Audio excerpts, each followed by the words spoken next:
انس فرماتے ہیں کہ رسول اللہ صلی اللہ علیہ وآلہ وسلم نے فرمایا، لمبی حدیث ہے، میں صرف اس کی اردو سنانے لگا ہوں آپ کو۔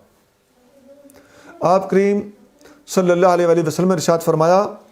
میرے حوض کے 4 کونے ہیں، ایک کونا ابو بکر کے پاس ہوگا، دوسرا کونا عمر کے پاس ہوگا، تیسرا کونا عثمان کے پاس ہوگا،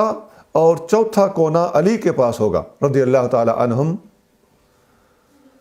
جس نے ابو بکر سے محبت کی اور عمر سے بغض رکھا، ابو بکر اسے نہیں پلائے گا، اور جس نے عمر سے محبت کی اور ابو بکر سے بغض رکھا، عمر اسے نہیں پلائے گا۔ اب ذرا غور سے سنتے جانا، یہ ایک جوڑی ڈیل ہو گئی۔ جس نے ابو بکر سے بغض رکھا، عمر اسے نہیں پلائے گا، جس نے عمر سے بغض رکھا، ابو بکر اسے نہیں پلائے گا۔ اب آگے چلی، جس نے عثمان سے محبت کی اور علی سے بغض رکھا، عثمان اسے نہیں پلائے گا، اور جس نے علی سے محبت کی اور عثمان سے بغض رکھا، علی اسے نہیں پلائے گا۔ اب یہاں اس جوڑی کا ذکر ہے، ان دو کو آپس میں انٹر کنیکٹ کیا گیا ہے، اور عثمان و علی رضی اللہ عنہما کو آپس میں انٹر کنیکٹ کیا گیا ہے۔ اس کی بھی ایک وجہ ہے، اس کی وجہ یہ ہے کہ وہ دو ہستیاں حضور کے دونوں سسر مبارک ہیں، ان کو شیخین کہا جاتا ہے،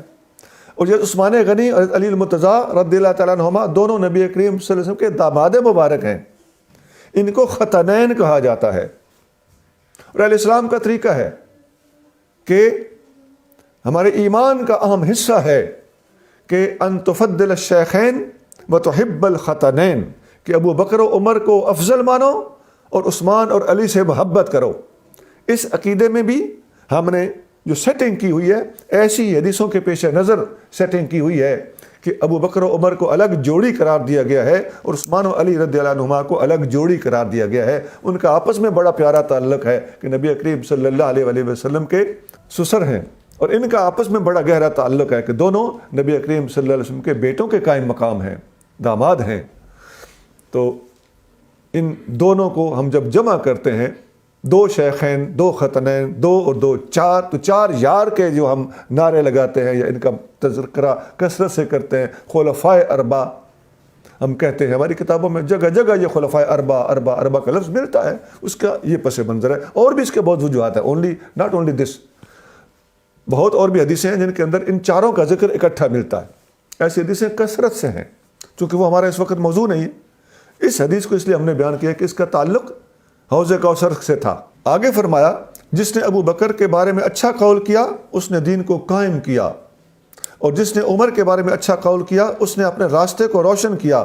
اور جس نے عثمان کے بارے میں اچھا قول کیا وہ اللہ کے نور سے چمک اٹھا، اور جس نے علی کے بارے میں اچھا قول کیا اس نے مضبوط رسی کو پکڑا جو کبھی ٹوٹ نہیں سکتی، اور جس نے میرے تمام صحابہ کے بارے میں اچھا قول کیا وہ مومن ہے، ادروائز وہ اپنے ایمان کی ہی خیر منائے۔ یہ حدیث اسن المطالب فی مناقب علی بن ابی طالب، حدیث